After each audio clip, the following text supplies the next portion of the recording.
we demanded to have, by the way, this guy was a rally driver, I think, after me, and he was doing well as a... We drove, we completed 600 kilometers, which took us to Kenya, Sudan, Congo, Rwanda, Burundi, a bit of Tanzania, and then back here. And the winner was none other than me.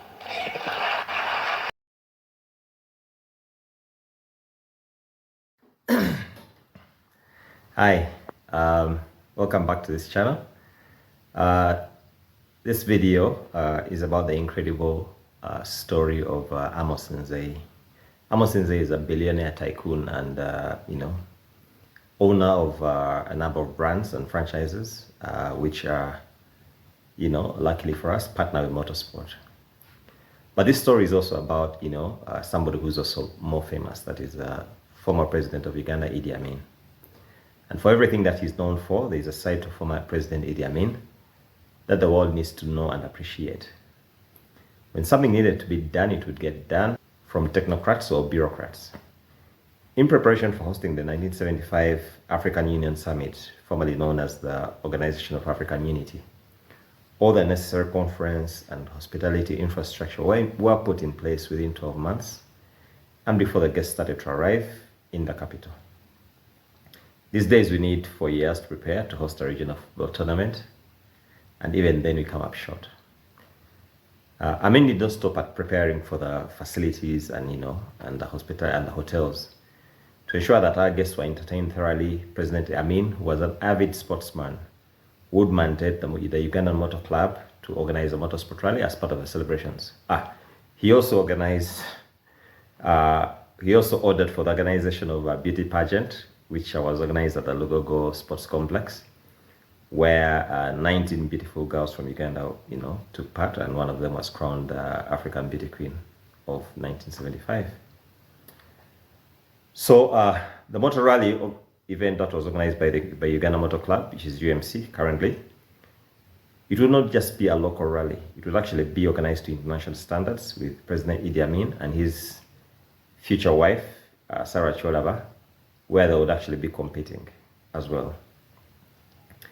But when he ordered for a rally machine for the day, the Alpine Renault A110 1800S, the car which had dominated the inaugural season of the World Rally Championship in 1973, Uganda had been slapped with economic sanctions, and the suppliers in Europe declined to supply him with a car that he wanted.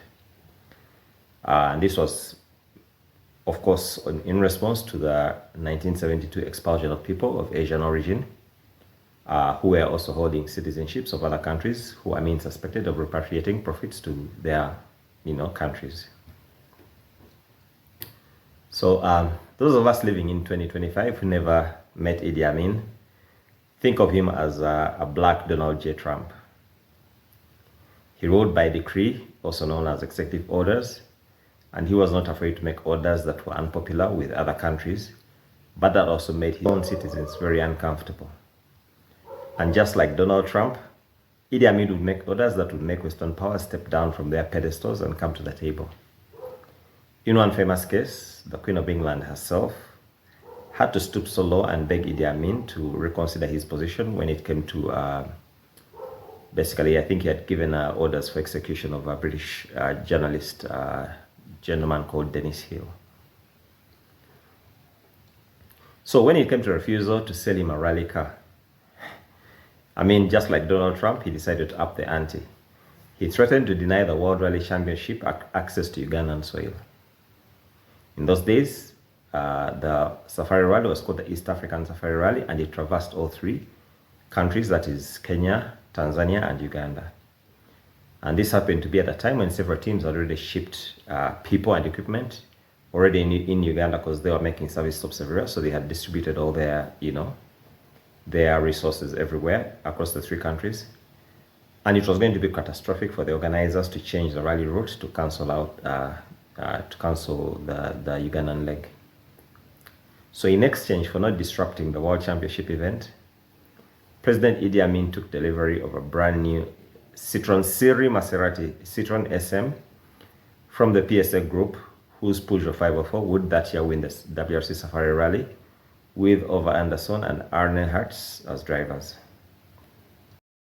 Asuman Jjunju entered the Janspeed Datsuns 160J, which he personally modified to beat not only the wax-prepared Datsun in the rally, but also in the rally overall, with the exception of President Idi Amin, who ceremoniously won the event. For his innovation and performance, the Datsun factory gifted Haji Jjunju the latest 1976 Datsun 180B SSS, which now featured the differential modes, or the modes to the differentials, which Haji himself had discovered a year earlier.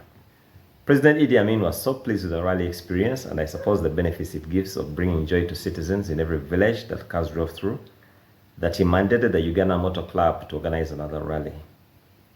Paddy Blake was the head of organizing club, and this time the rally would traverse the Great Lakes on an itinerary of just over 6,000 kilometers. A number of top competitors of the day thought this was crazy and their cars would not manage an event of that magnitude. They needed new cars, and for that they needed foreign exchange, trading in which was highly controlled and spurred the growth of an underground market called Chibanda. Amos Nzeyi takes up the story from here. But then along the way, I developed a hobby of driving cars. And I started competing in the motor rally. At the time, the president of the nation picked interest. And who was the president at the time was Idi Amin. So we started now driving, competing with. So one time he said, now he was appointed the OAU chairman. He said, now you drivers, rally drivers, I'm going to make you drive in the whole of OAU countries. Tell me whatever you want, but you must cover all the OAU countries. I was imagining now OAU countries, how can you drive 1,000 miles and miles? But I said, let's wait and see.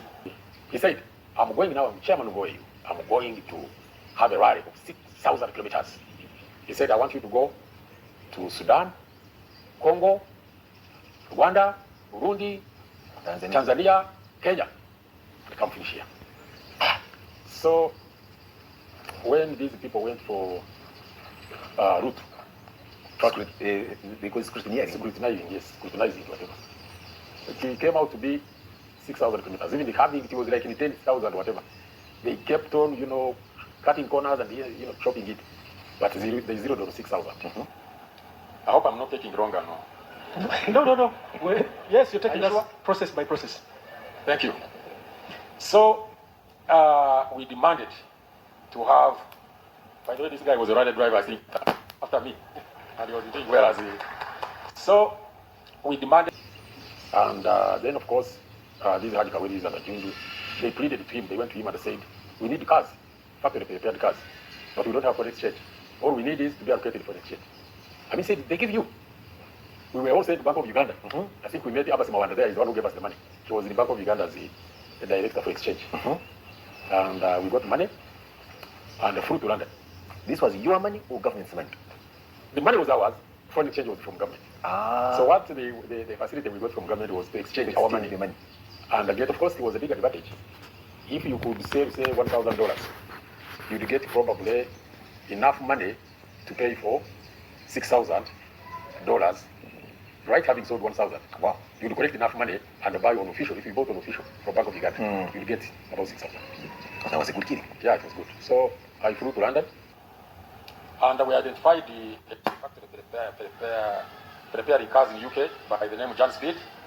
We got the money, we flew to UK, we bought those cars. So I chose to buy Datsun 1800. And of course, once we buy it brand new, I bought it brand new from showroom in London. Then flew to Janspeed. Now we have to open to dismantle it, even the engine. Put in, to cut the engine block and fit in big piston ring pistons and the wings. Okay? To make the engine stronger and powerful. That's interesting. Then all those, camshaft change, completely remodify the engine. And of course, they throw away the gearbox, they put in rock diff, special one. So I bought that car. We came here, we competed there. We competed 600 kilometers, which took us to Kenya, Sudan, Congo, Rwanda, Burundi, a bit of Tanzania, and then back here. And the winner was none other than me. But of course, on announcement, as I was sitting at home on television, There was a man and newsman, Christopher Damulira. Empakeza abadde zivugana ku madena kumeka zimaze enaku mukaaga. President Idi Amin Field Marshal yasoose amudiride abadde kigezi boy Amos Nzeyi amoya gabasomera Christopher Damulira. I say, now what is this? But the fact that didn't the points, it was the arrival. That because we easily find him in 40 kilometers from here, and he would be the one, of course, you wouldn't overtake him. He would be the one to arrive at Upper Hotel that I called it. Yes, I won that rally, and of course, you know what he had promised. The winner. We are now this time. We are now in Kabari. In another rally, he said, whoever wins the rally, this OAU rally, I'll give him a Mercedes-Benz 280, and he's a navigator. Wow. So me, I expected to get a Mercedes-Benz. Eventually, again, you know. Amos Nzeyi, who is Amos? I ended up getting a Korean car called Bonnie. With my sport driver, they gave us cars. Those were the top. I think I'm the only one in East Africa to have won a car. My name is Bonnie. Not a Mercedes-Benz. Now that Bonnie, I remember I had Ezra Hunyezi with me. He was excited that I had won. He accompanied me to pick it from Munyonyo. Vira. That's where we got the prizes. So I got the Bonnie, which I appreciated, branded new. My navigator, Valimutajo, got Eddie Kayua. He also won. So I drove mine back home with my fiancée. We went, later I married. So we went back home, parked the car. The following morning, I was summoned to a car came to my home. I remember very well, UVS. That's an interesting one, Nakasero. State research. Now being asked how I won the rally.